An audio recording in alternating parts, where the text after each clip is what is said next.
Nous allons donc, Be'ezrat Hashem, avoir le plaisir de faire tout d'abord un résumé de la page Gimel du traité Nedarim et également de rapporter certains compléments.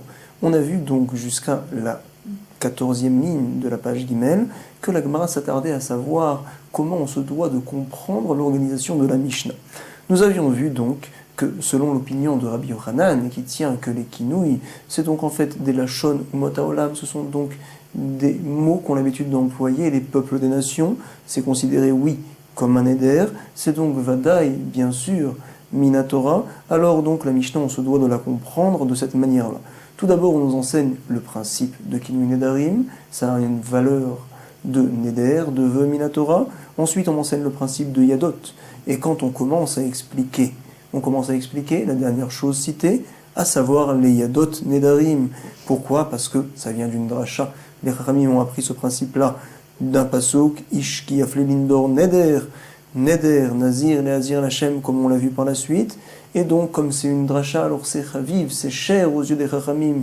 Ils l'ont donc appris des mots de la Torah. C'est pour ça que lorsqu'on donne des exemples, on donne tout de suite les exemples des yadot. Et par la suite, à la page Yu, on donnera donc des exemples des kinouï nedarim cette fois. Autre point très important que l'on a vu, c'est que selon l'opinion de Resh Lakish, qui pense que les kinouïs, ce n'est pas clairement marqué dans la Torah, mais c'est les Chachamim qui ont décidé comme quoi tel et tel mot signifierait un neder, un lachon de korban, d'offrande. Behemet, nous dit le Ran, à la page bet, à la 6e ligne, comme quoi c'est également minatora, puisque les Chachamim ont décidé une telle chose, c'est considéré entre guillemets comme une langue, comme un nouveau lachon. Alors Behemet, c'est oui un neder, minatora, cependant c'est pas marqué clairement dans la Torah. Comme ça pense la Gemara. Donc finalement, nous devons, selon cette opinion-là de Resh Lakish, de comprendre la Mishnah et entre guillemets de rajouter certaines choses pour la lire de cette manière-là. Tout d'abord, on enseigne le principe de yadot. Je commence une phrase, je ne la termine pas, c'est considéré comme un vœu. Ensuite, on enseigne le principe de kinouï. Ensuite, lorsqu'on vient donner des exemples, on donne des exemples de la première chose citée, les yadot, et par la suite, à la page Yud, on donnera là-bas des exemples des kinouï nedarim, kenedarim. À la 14e ligne de la page Gimel, au recto de la page, la Gemara cette fois va nous rapporter d'où c'est qu'on apprend le principe de yadot dans la Torah. On a un pasuk où on nous dit Ish ki yafli lindor neder, neder. Il est marqué là-bas Ish ki yafli lindor neder, nazir, lehazir la Hashem. On apprend de ce pasuk-là plusieurs choses. Tout d'abord, on apprend le principe de yadot. Selon un certain avis, on apprend yadot du fait qu'il soit marqué nazir et lehazir. Il y a un mot en plus. Selon un autre avis, qui pense que la Torah ne parle pas en règle générale qu'à la Shon Bnei Adam, comme les gens ont l'habitude d'apprendre, donc forcément on a un mot en plus du fait qu'il est marqué Lindor Neder, ça nous apprend ce principe-là, que Yadot Nedarim sont considérés entièrement, complètement, comme des Nedarim. Dans la Braïta, on a vu également d'autres principes très importants.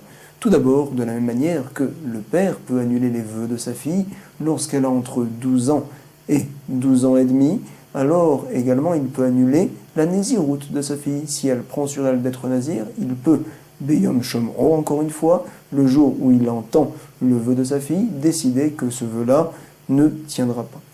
Également, le mari peut faire une telle chose. Voici ce qu'on a appris. Puisqu'on parle de la Farat Nedarim du père et du mari, on se doit d'apporter un point très important. Lorsque le mari, le père, décide que Madame, ton vœu ne sera pas un bon vœu, alors on ne dit pas que rétroactivement le vœu est annulé. Si par exemple, entre-temps, elle a bu du vin, elle a mangé des raisins, alors le issur qu'elle a fait est kayam, et oui présent.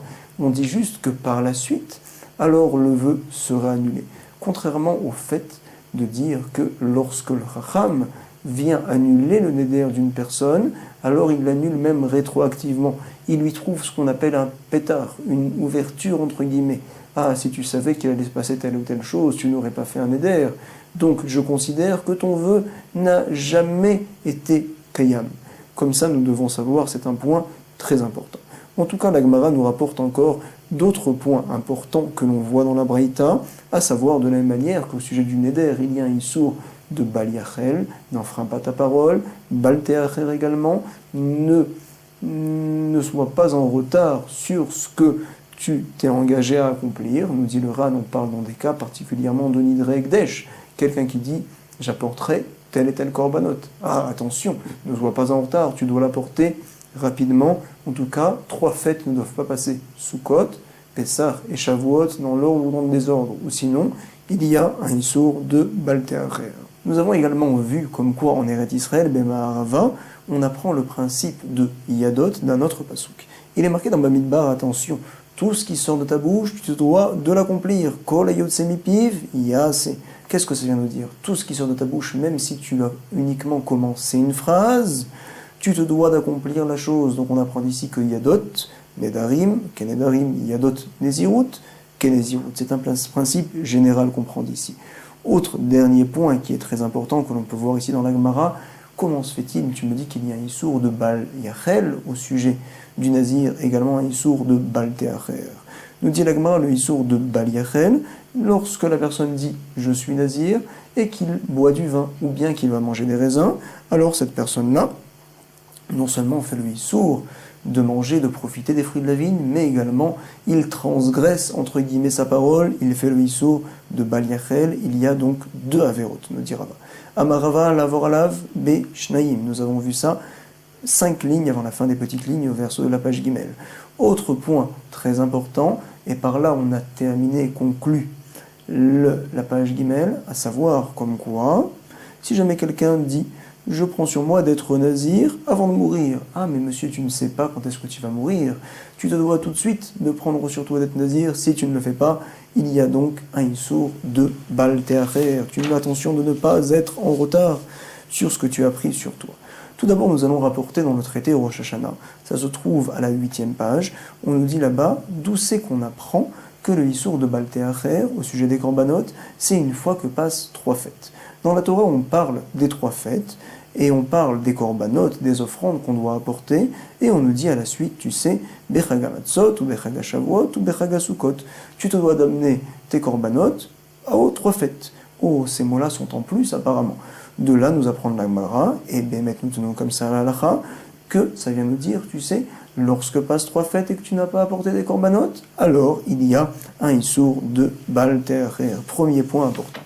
Deuxième point important, il est bon de savoir, on a dit que les kinouïs, les surnoms entre guillemets des Nédarim sont considérés comme des vrais Nédarim Minatora, même selon l'opinion de Resh Lakish, c'est uniquement selon le Ran, puisque les Chachamim ont décidé que c'est une langue entre guillemets, alors on considère comme si la personne a dit la chose clairement.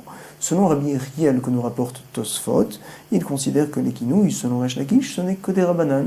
Les Chachamim ont décidé que tel ou tel mot voudrait dire tel. Parfait. Autre point aussi très important. Le Ran nous a dit, tu sais, le issour de Bal Teacher, c'est uniquement pour les Nidrei Ekdesh. Je m'engage d'apporter tel et tel korbanot, et si je ne les apporte pas après 3 fêtes, alors j'ai fait le issour de Bal Teacher. Je vais vous lire un point très important dans le Shulchan Aruch. Ça se trouve donc dans les Ilchot Yoredea. C'est dans le Siman Resh Nun Zayin, dans la Halakha Gimel. On nous dit un point très important dans la vie de tous les jours, c'est bon à savoir. At-Tzedaka, Ari Bichlal Nedarim, quelqu'un qui prend sur lui de faire de la tzedaka, c'est considéré entièrement comme un vœu, nous dit le Shulchan Aruch. Les Fichar, c'est pour cela que, à Omer, Arealai, c'est là la tzedaka, je prends sur moi, quelqu'un qui dit je prends sur moi, c'est là une pièce pour la tzedaka, ou bien s'il dit différemment, Are Selazu, tzedaka, ce cela-là, cette pièce-là, sera pour la tzedaka. Quand est-ce qu'il fait un issour de Bal Teacher? Quand est-ce qu'il se doit donner de l'argent aux pauvres? Attention, incroyable, nous dit le Maran. Le Shulchan Aruch nous dit Maran, Chayav litnalanim miyad, il faut tout de suite le donner aux pauvres. Et s'il ne le fait pas, veimicher, au verbe Bal Teacher. Il fait le issour de Bal Teacher. Pourquoi? Parce qu'il y avait tout de suite des pauvres, il aurait pu leur donner tout de suite, chez Arebiyado, liten miyad ve'aniim metsuyim hem. C'est un point très important que l'on voit ici dans le Shulchan Aruch. Le issour de Bal Teacher, notamment au sujet de la tzedaka, peut-être moins que 3 fêtes, c'est peut-être tout de suite, si jamais il a la possibilité de pouvoir le faire. C'est un point très important qu'on se doit de savoir dans la vie de tous les jours.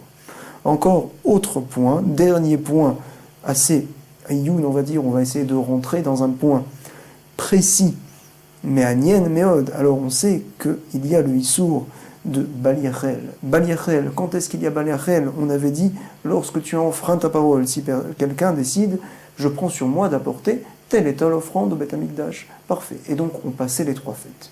Alors, on dit bien sûr qu'il y a Baltéacher, qu'il est en retard, il a fait ce Issour-là. Est-ce qu'il a également le Issour de Baliachel? Il a enfreint sa parole. Tu vas me dire peut-être non, il n'a pas enfreint sa parole, comme ça pense le Ramban. Pourquoi? Parce que finalement, il peut très bien par la suite apporter ses corbanotes, ces offrandes-là, il n'a pas enfreint sa parole. Pense Rambam, Rabbi Moshe ben Maïmonide, incroyable, comme quoi il y a également le Issour de Baliachel. Pourquoi? Puisque si jamais tu es en retard, tu apportes tes corbanotes après les 3 fêtes, tu as un Issour de Baliachel, donc toi, quand tu t'es engagé à apporter ces corbanotes-là, tu t'es engagé à les apporter dans un temps précis pour ne faire aucune avéra. Si jamais tu as enfreint ce temps-là, tu l'as dépassé, il y a également le Issour de Baliachel, on considère que tu as entièrement, complètement enfreint ta parole. Autre point très important, la Gemara nous avait dit que quand est-ce qu'il y a Baliachel, par exemple, quelqu'un qui mange des raisins et qui est nazir, quelqu'un qui boit du vin qui est nazir, vient nous demander le Bet Alevi.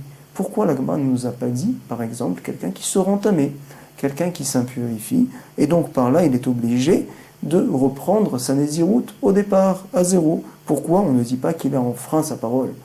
Alors vient nous dire quelque chose de formidable, Bet Alevi. Oui, c'est incroyable, il n'y a pas le Issour de Baliachel au sujet de cette personne-là. Pourquoi? Parce que du fait qu'il doit recommencer sa nésiroute au départ, donc finalement on dit qu'il n'a pas enfreint sa parole, parce que tout reprend dès le départ. En tout cas, j'espère que vous ne serez pas obligé de reprendre dès le départ l'étude de la page Gimel pour pouvoir la comprendre, qu'on était bien clair. Je vous conseille en tout cas, peut-être, oui, de la reprendre dès le départ pour réviser Bezrat Hashem. En tout cas, Toda Rabba, Be'atzlacha Rabba, Chazak u Baruch, Bezrat Hashem bientôt pour l'étude du Daf Dalet. Kol Tuv.